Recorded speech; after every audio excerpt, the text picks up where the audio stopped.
O pensamento agora tem trilha sonora. Está no ar. Audioblog. Audioblog. Um programa que fala de cultura, cotidiano, notícias, entretenimento. Audioblog. Com Ana Paula Peixe, Rejane Gandim, Vanessa Anchieta, Letícia Peters. Audioblog. Audioblog.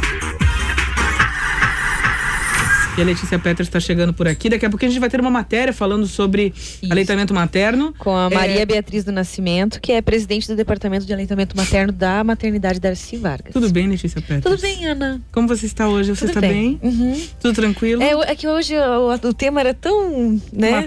Materno, que a gente fica até mais doce. Vamos conversar com ela. Fátima Mucha, pediatra, tudo bem? Seja bem-vinda ao Audioblog. Obrigada, é um prazer estar aqui. Muito obrigada por estar aqui com a gente. Esse tema é sempre algo que é importante com relação à educação da população, né? Exatamente. É muito importante a gente conhecer o assunto para saber como lidar com isso da melhor maneira e realmente levar saúde para os bebês, né? O que é absolutamente importante, porque é nesse momento em que ele está se preparando para criar anticorpos e ter toda uma estrutura para conseguir... Não só saúde, como viver saudavelmente. Tem a questão do afeto emocional. A parte emocional também é muito importante. Exatamente, isso já começa no pré-natal, né? Sim. A gente já tem que ter todo um trabalho que inicia lá com a mãezinha no momento que ela descobre que vai ter um bebê e se perpetua, inclusive depois que o bebê nasce, né? No puerpério e no pós-natal, que é um período muito importante, que exige muitos cuidados. Além do fator emocional, que o bebê se torna um bebê, digamos assim, bem mais tranquilo e futuramente um adulto mais equilibrado. Olha justamente aí, porque existe essa contra-referência, essa troca, onde o bebê se sente muito seguro através do aleitamento materno. Então, a gente sabe que a partir do momento que o bebê nasce, né, o primeiro cheiro que ele conhece é o da mãe.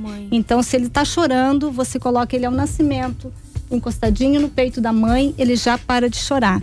Então, isso é um reflexo que já se sente desde o início. É a Semana Mundial do Aleitamento Materno. Meu amigo Marcão Braga está chegando por aqui. Ele que é jornalista e assessor de imprensa da Secretaria Municipal de Saúde. Eu conversado com ele sobre as pessoas que viriam até aqui, né? Aí eu disse, mas com essa voz, você tem que vir também. Não, rádio.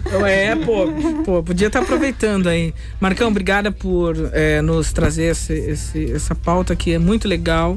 E a gente também está aqui com a doutora Fátima Mucha, que é pediatra.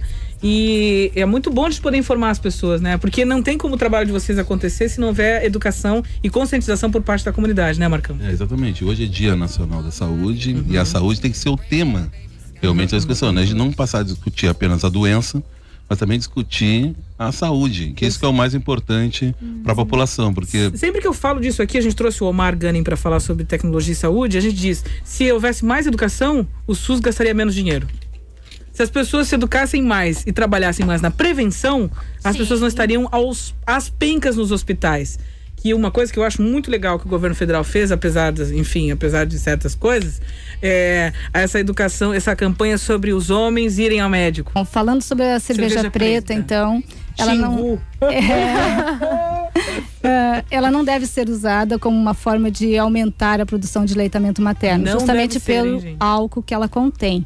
Então, o ideal é que se tome sucos naturais, de preferência, ou então a própria água, né? Que é um fator que vai ajudar na produção desse leite. Vamos falar da alimentação adequada agora, doutora Fátima. Na realidade, o que se orienta? Que a mãe que está amamentando, ela pode comer de tudo. É lógico que vai evitar comer pimenta, né? O excesso de pimenta, coisas assim mais fortes, principalmente no início. Vai muito da semiologia, ou seja, você vai ter que observar o bebê, como ele se comporta, exatamente. Ter atenção especial ao que você ingeriu, enfim. Então pode comer de tudo, mas só evitar o que é muito temperado, muita pimenta e coisas muito temperadas. Que na realidade não fazem bem nem pra nós, né? A mãe que amamenta se sente mais segura e menos ansiosa. E o melhor, amamentar faz queimar calorias e por isso ajuda a mulher a voltar mais depressa ao peso que tinha antes de engravidar. Ajuda o útero a regressar ao seu tamanho normal mais rapidamente. A perda de sangue depois do parto acaba mais cedo e protege a mulher da osteoporose.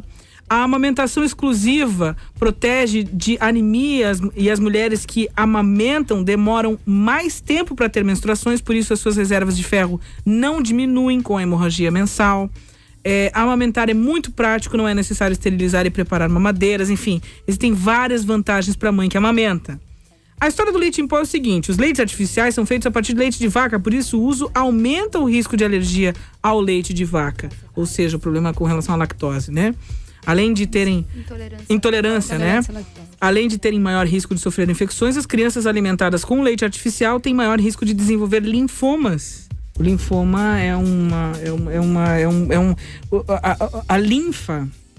Exato. Quando a gente se machuca, sai um líquidozinho assim, quase que transparente, que é a proteção para matar micro-organismos. Isso chama-se linfa, né? Isso. Então, o sistema linfático é o sistema de proteção do organismo. Então, o linfoma é uma coisa séria, né? Então, tem que tomar cuidado. Bom dar essa dó para as crianças, biotônico fontoura, doutora? Não, o ideal é ter uma alimentação correta, né? A melhor vitamina, em termos de minerais, está na alimentação. Então, é a ingestão de frutas, de verduras, uma alimentação balanceada, o arroz e feijão de todos os dias, que é o prato brasileiro, com um pedacinho de carne. Então, esse é o ideal em termos de vitamina. Com a alimentação complementar, que a gente já começa a partir dos 7 meses, é que vai definir a alimentação dessa criança posteriormente. A Unicef calcula que 1,5 milhão de crianças morrem por ano. 1,5 milhão de crianças morrem por ano por falta de aleitamento materno.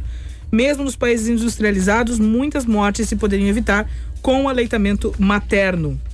Nessa Semana Mundial de Aleitamento Materno, o tema é a amamentação, apenas 10 passos para um bom começo de vida.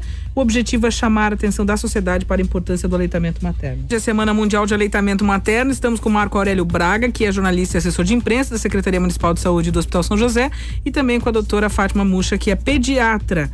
Por que o tema amamentação, apenas 10 passos para um bom começo de vida, doutora? Bom, esse tema veio em comemoração aos 20 anos da Declaração de Inocente. Foi uma declaração que foi feita na França há 20 anos atrás e que ela prevê os 10 passos para o sucesso do aleitamento materno. Quais são os 10 passos? São os 10 passos? Vamos lá. Vamos tentar.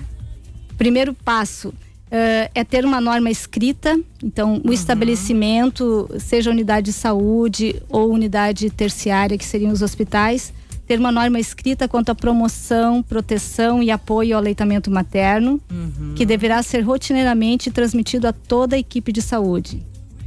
O segundo é o treinamento de toda essa equipe, exatamente, capacitando-a para a implementação dessa norma.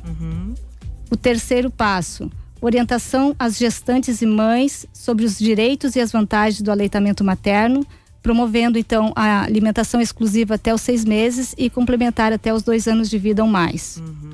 O quarto passo, escutar as preocupações, vivências e dúvidas das gestantes e mães sobre a prática de amamentar, apoiando-as e fortalecendo-as na sua autoconfiança, que é aquilo que a gente estava conversando.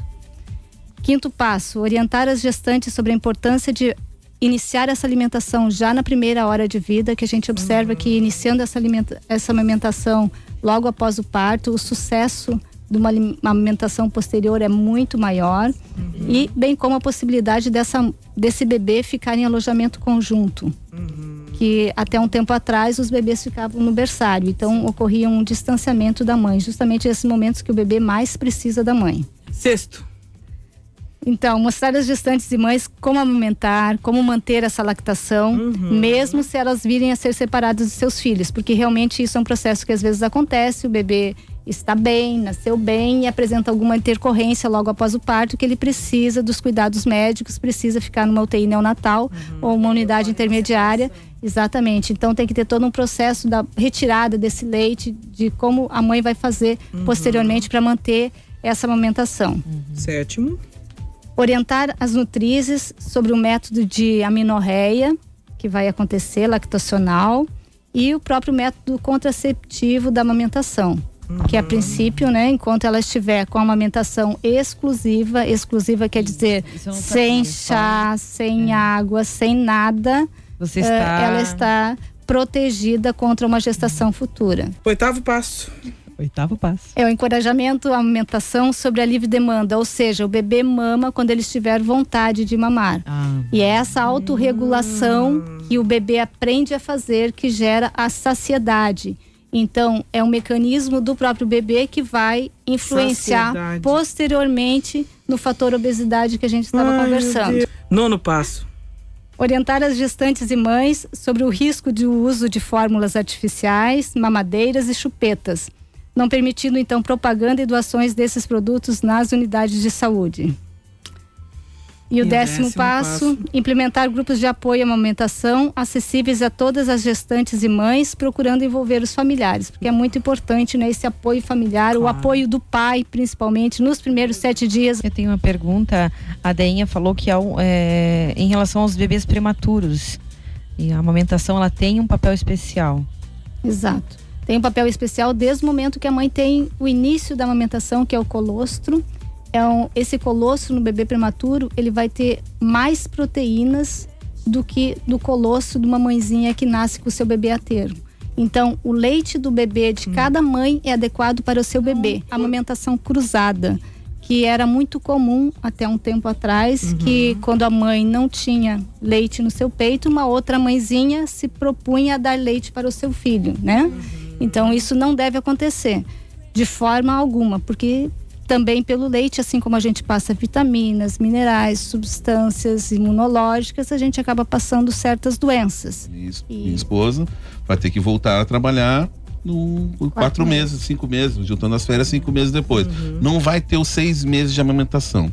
Isso é essencial? Como é que é a visão médica para essa questão dos 6 meses, 4, suspender, enfim? A visão médica é de que o bebê precisa do aleitamento materno até os 6 meses. Por isso veio todo esse projeto, exatamente, para suprir essa necessidade do bebê, que é nessa fase a maior importância do aleitamento materno, onde o bebê está mais suscetível a determinados tipos de doença.